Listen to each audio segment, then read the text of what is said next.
Hey friends, welcome to a homesteading household. Today I'm going to share with you 3 ways to feed your sourdough starter. If you're new to sourdough or any kind of bread starter, this might be really helpful for you. There's a million different videos online to share this information, but I'm going to give you all 3 ways in one video.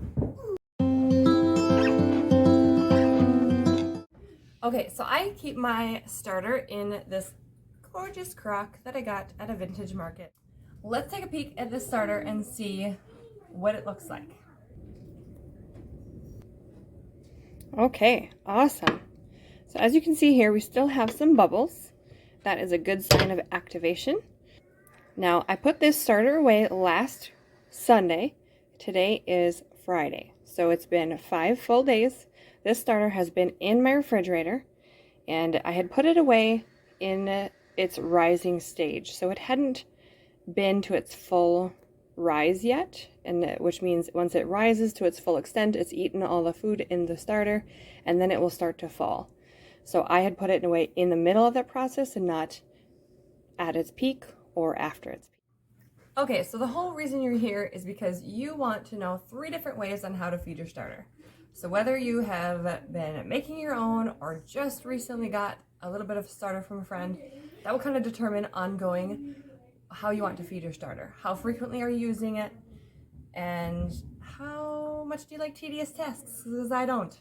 I don't like anything tedious. So if it's tedious, I might not do it. So I'm going to start with the most tedious method for you, and that is actually using a food scale, like so.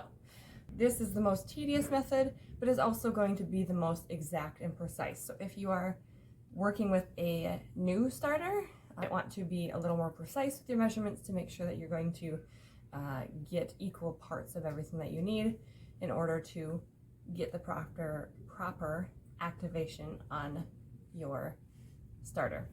So what you want to do first is you're going to take whatever you're going to put your starter into, you're going to put that on before you turn your scale even on. Because that's going to do, it's going to do what's called a tare, not tear, but it's a tare, T-A-R-E. And that basically sets your scale to 0, and it takes off the weight of whatever container you're using. So we put it on first, and then we turn it on. Wait for it to go to 0. Okay, we're going to put it on grams. We're going to take a specific amount of your starter and put it into this new jar. And this is how you're going to feed it. And this, again, gives you the most precise and exact results. So I'm just going to use this measuring cup here.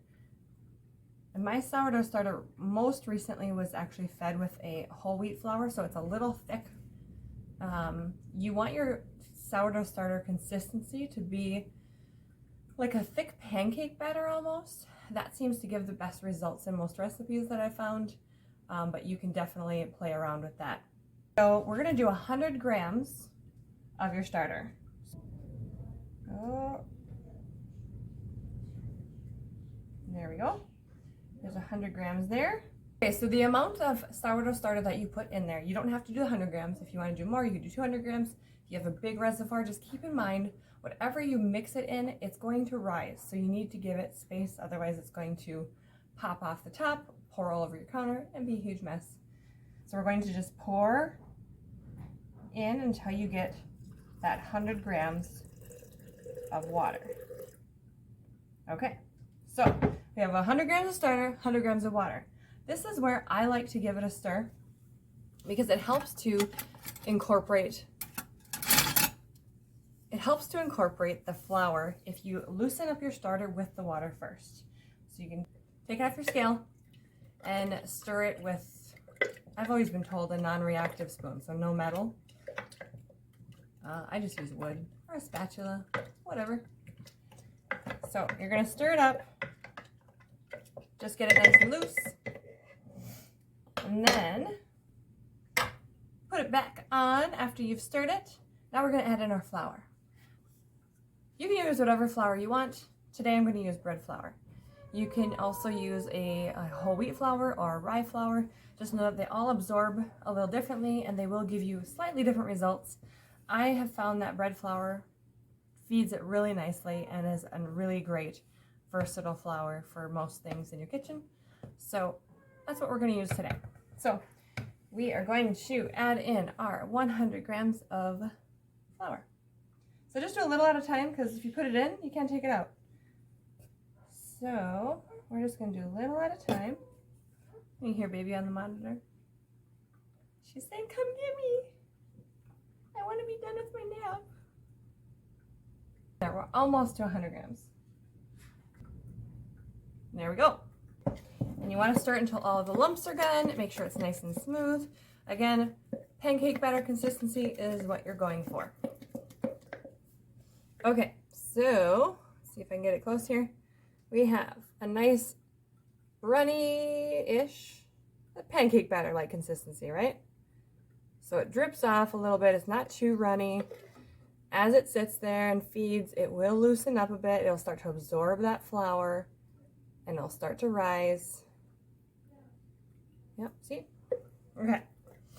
So now that you've had it all stirred up, you can scrape down the sides if you want so that you can see a little bit more inside. We're going to set that aside.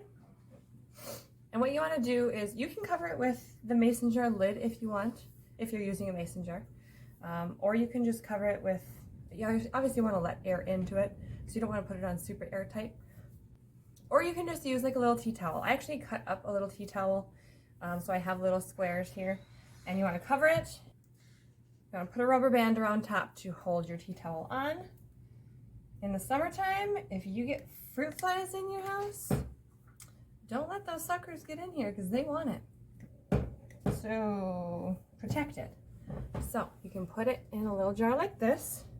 So what we can also do, which is kind of nice, especially if you're trying to figure out if your starter is active or what it's doing, if you're not super familiar with it, is take a rubber band and put it around and place it at the level on which your starter is once you feed it. So see here, right about there is where it's at after we fed it.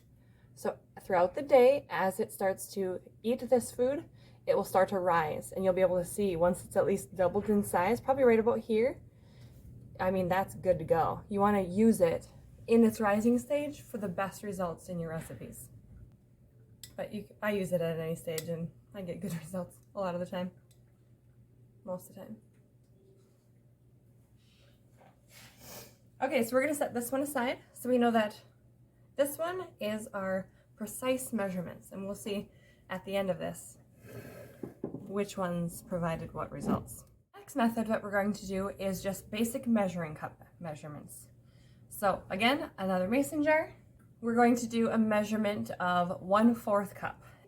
So there's 1/4 cup starter in here. We're going to use the same measuring cup, because why dirty another one for water? That's silly. And we're going to do 1/4 cup water. Okay, same thing as before. That's where we're going to stir it to loosen it up. Okay, so that is stirred up, ready for our 1/4 cup flour. Again, we're just going to use bread flour here. And I am not sifting it. We're just giving it a scoop. It doesn't even have to be level. I mean, scrape down your sides. We're going to do the same thing that we did to the other one. Going to give it a little tea towel tap. And we'll put our rubber band around it. And then we're going to give it a different color rubber band on where it started. Down here. Let's see. We are right about there. So here, I can show you them next to each other. So the red one is our precise measurement, and this one is our measuring cup. And obviously they're going to be a little bit different. I mean, if I would have done like a 1/3 cup on this one, it would probably be about the same height. But as long as you're using the same measurements for all of your feedings, so you're using equal amounts of whatever starter amount that you put in there, you're good to go. Okay, so now what we're left with is probably about, okay, so we're going to estimate here. So I took out my 2 cups that I'm going to make my sourdough pizza with, and we're left with probably a solid 1/2 cup in here. But guess what? I'm not going to measure it, because this is going to be my last way and best way for you to feed your sourdough starter. This is the way that I do it all the time because I don't like tedious tasks. And once you have an active starter, it does not have to be exact. And you can play with the water and the flour that you're putting into it, and you will get bubbly results every time. As long as you're feeding it and it's not staying hungry for a super long time, you'll be good to go. So usually I would just bring this right over to the sink, but I don't really want to deal with this camera situation, so we're just going to do it right here.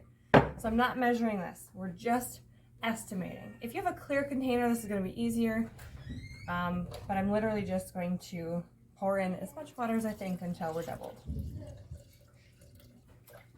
All right, so we about doubled it in there, and we're just going to give it a stir. All right, so we just loosen it up just like we did the other two. And let's see if you can see that. Can you see it? It looks super watery because it is. We're going to add our flour now. So again, we're just estimating. There's no need to be super crazy and precise. We just want to make sure that we get it to the consistency of about a pancake batter. So I'm just taking a wooden spoon. We're just going to plop some flour in there. And we'll give it a stir and we'll see. We'll see how it goes.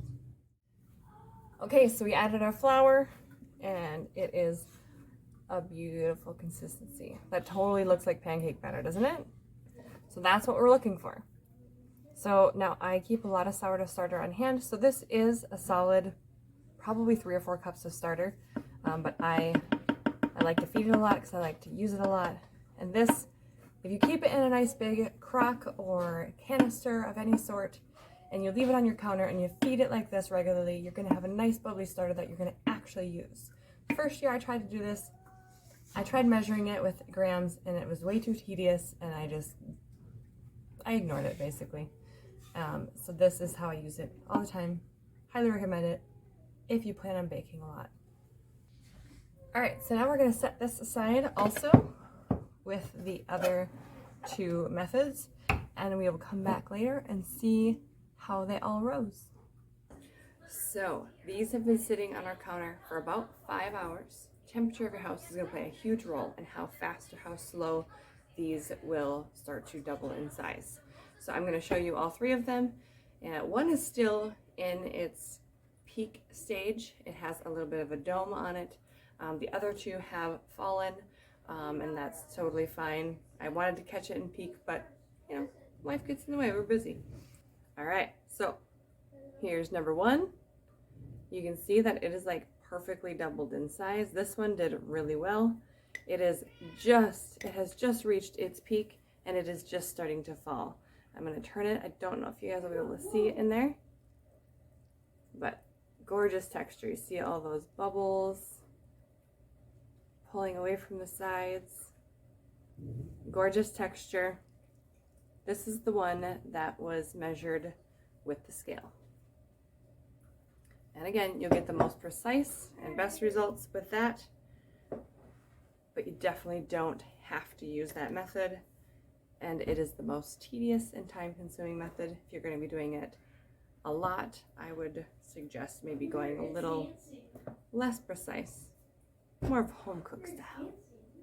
All right, the next one has already fallen, so you're not going to be able to see as much.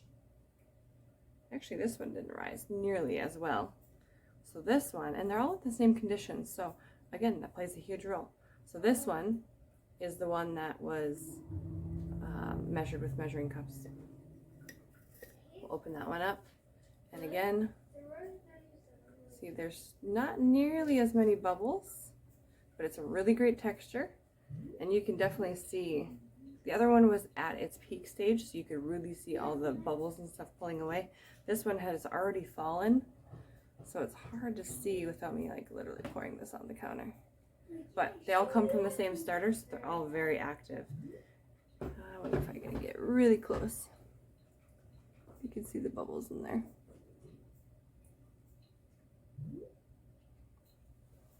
Cool. Okay, so there's that one. Next we have my big jar one.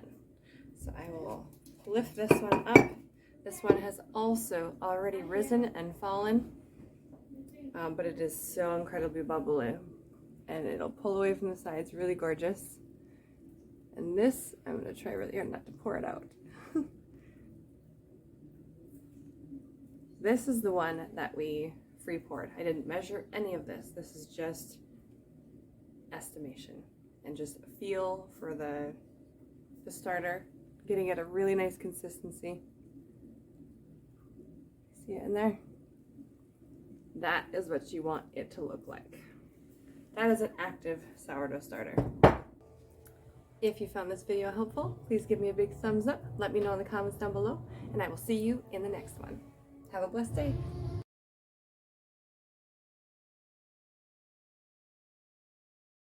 Quart? I don't know. How many ounces is this? 24? 32 ounces? Is that a quart? I'm not sure. It looks like I'm not sure. Gosh, I'm weird. Okay. Okay, here we go. Oh.